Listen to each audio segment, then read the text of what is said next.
Welcome to the Media Line. I'm Charles Bublazer, Managing Editor, and joining me is Mohammed Al-Qasim, Bureau Chief.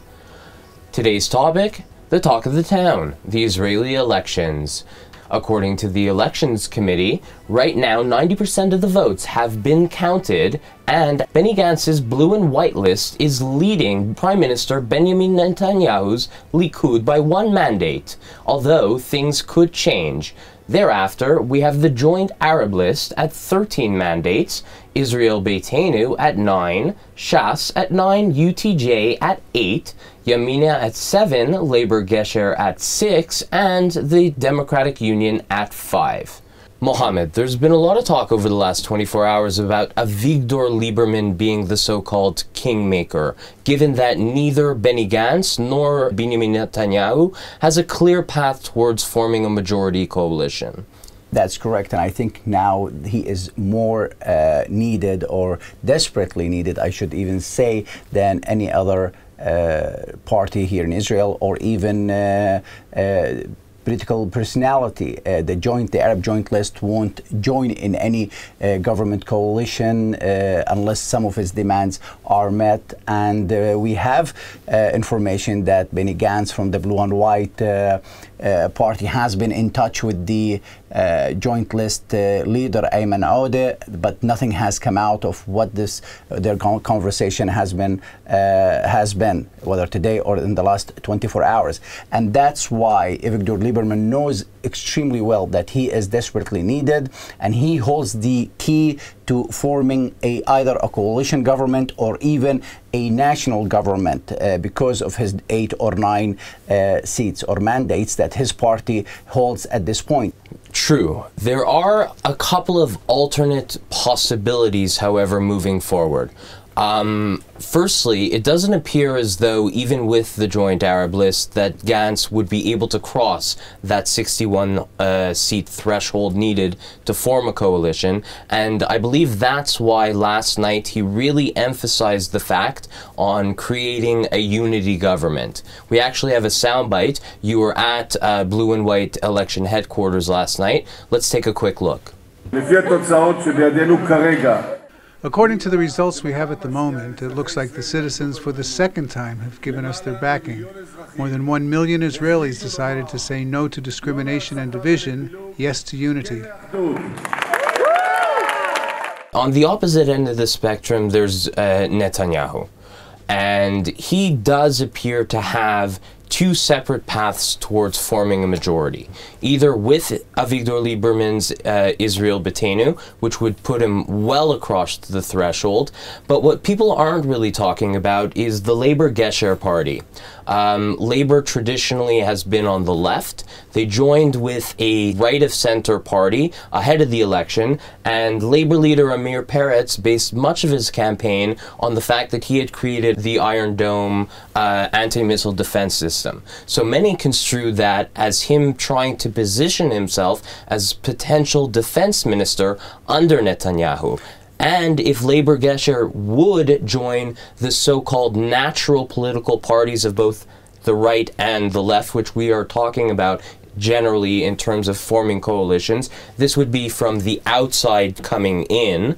It would push Netanyahu to 61 or 62 seats, and he would technically be able to form a government. I think this is a very plausible scenario. The Labor Gesher party wants to come back into the political landscape here in Israel, somewhat been irrelevant in the last couple of election rounds, and this could be their opportunity to come back and come back very strongly. They would be very happy in getting the defense ministry.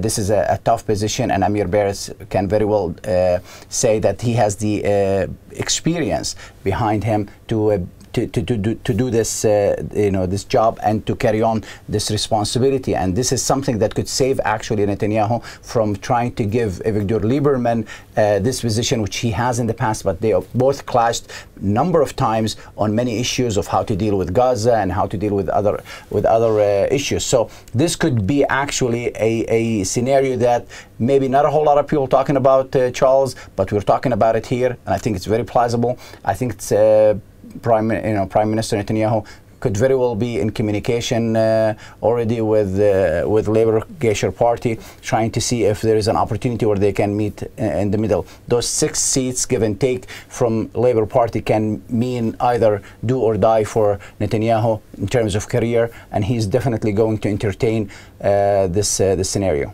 And then there's obviously the possibility of another stalemate. If neither Labour Gesher or Israel Beitenu agree to join Netanyahu, it would leave us in a very similar scenario that we were at in April.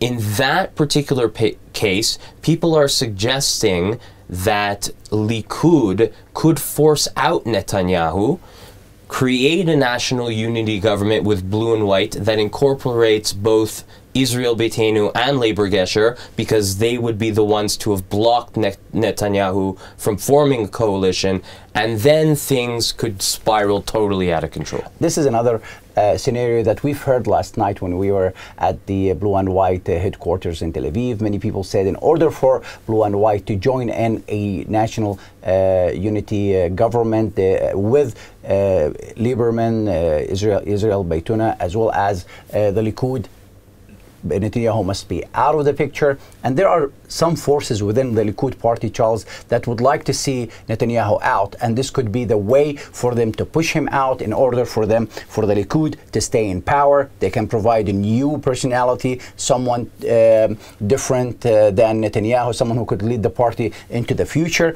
You know, this could be a scenario that all parties, major parties, could agree on. You know, Lieberman leading Israel Beitenu could come in and say, okay, fine, I could come in and join this unity government as long as Netanyahu isn't part of it, and I can work with Likud. Blue and White can say the same exact thing. We've heard Benny Gantz says that he would entertain all options out there, but this could be actually a way out for Blue and White to join with Likud, not getting the position of Prime Minister, but saying in order to save the country, we'll go forward with it, but Netanyahu should be out. There's even an opportunity for a rotating premiership, actually, in that scenario as well. That's correct. They could go 2-2 if they actually make it 4 years, which Israeli governments generally don't do. I believe we actually have a couple of sound bites from last night to the effect that you were talking about. That's correct. Let's take a listen. We see a scenario in which the nation chose blue and white along with the Likud. The people want 2 big parties, a stable coalition with Benny Gantz acting as prime minister. The Likud parliament members can show some responsibility and understand that Netanyahu cannot lead us back to more elections. We must listen to the people. The people want unity. Therefore, when we get the final results, Benny Gantz will be entrusted to form the widest coalition possible. And I was obviously at Likud election headquarters last night, and Prime Minister Binyamin Netanyahu struck a very different tone than Gantz. He said forcefully that he will be the one to form the next government. We have a soundbite of it. I'd like to go to it right now. Sure.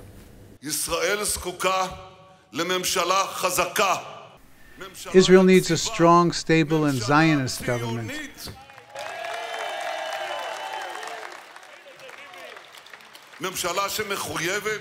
A government that is dedicated to Israel as the Jewish homeland. There won't be and cannot be a government which rests on the Arab parties or anti-Zionist parties.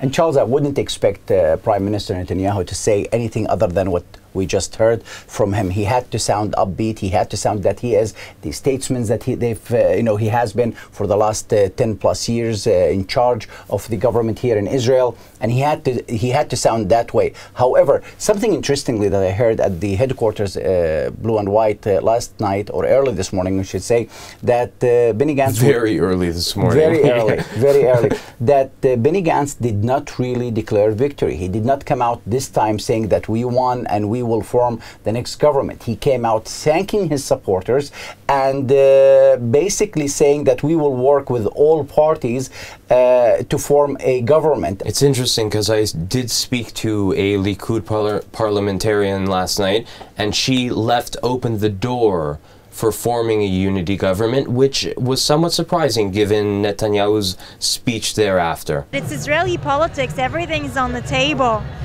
Even a unity government, but it's obviously going to come in certain terms. And definitely our terms are going to be, for example, that the Prime Minister Netanyahu is going to continue to be the Prime Minister, that our approach in anything to do on security issues, foreign affairs and economy are going to be the right-wing approach. This is something that's extremely important for us. That's what our voters are voting for, so there's going to have to be some compromise there as well. And just to recap, it's important to note that due to Israel's quirky electoral system, the party that comes out on top with the most mandates after the vote is not necessarily the party that is tasked with forming the coalition. What happens thereafter, within a week from now, all of the party leaders will recommend to the President Rivlin who they would like to see be the next prime minister.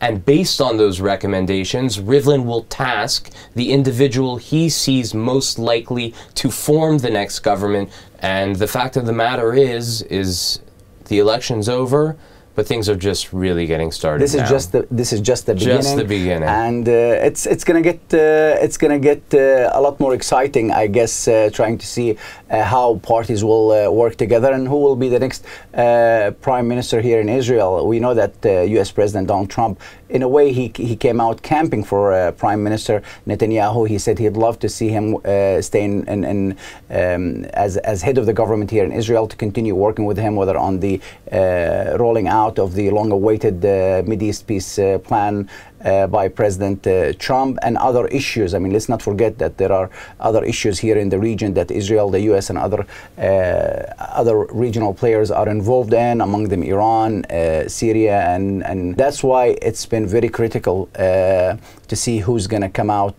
winning here in Israel and who will be working very closely with the U.S. administration. Mohammed Al-Qasim, thank you very much. Pleasure. I'm Charles Biebelazer. Thank you for joining the Media Line.